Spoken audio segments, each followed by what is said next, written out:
think I'd always wanted to do it, even since I was a kid. Had the idea. One of the people who every time I look at something, it looks like it could be improved. You know, there's something wrong with it. So I go through it like, wow, how could this restaurant be better? How could, and you know, and so I've always had that kind of idea.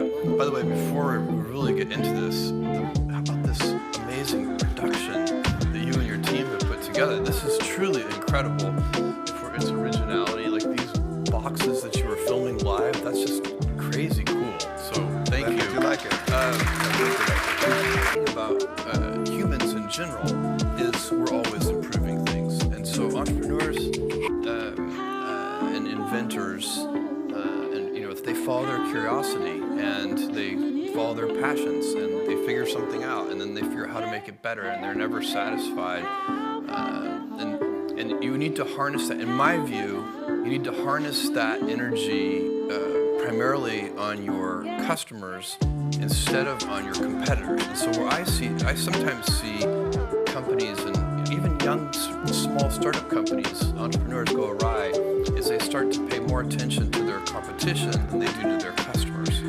And I think that in big, mature industries, that can be, you know, and go down the blind alleys. There's many things that a new, inventive company tries won't work. And so those mistakes and errors and failures do cost real money. And so maybe in a mature industry where growth rates are slow and change is very slow. But as you see in the world more and more, there aren't very many, you know, I've been passionate about certain things forever. And I fell in love with computers in 4th grade. I got very lucky.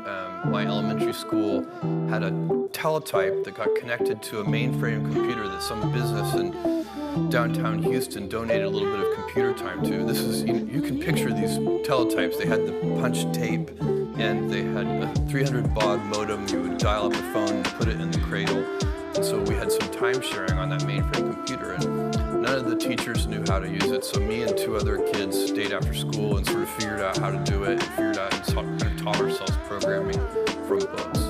I think one thing that is, I got very lucky early in my childhood. Look, we all get gifts. We get certain things in our life that we're very lucky about. And one of the most powerful one is who your early role models are. You know, they could be your parents. Grandfather. It was, in a big sense. My mom and dad, but my grandfather too.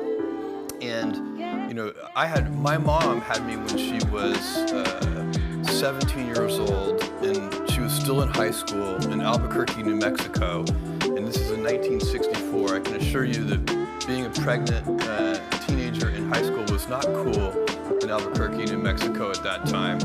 And so it was difficult for her. My grandfather went to bat for her, and they tried to kick her out of school. And you know, they're incredible.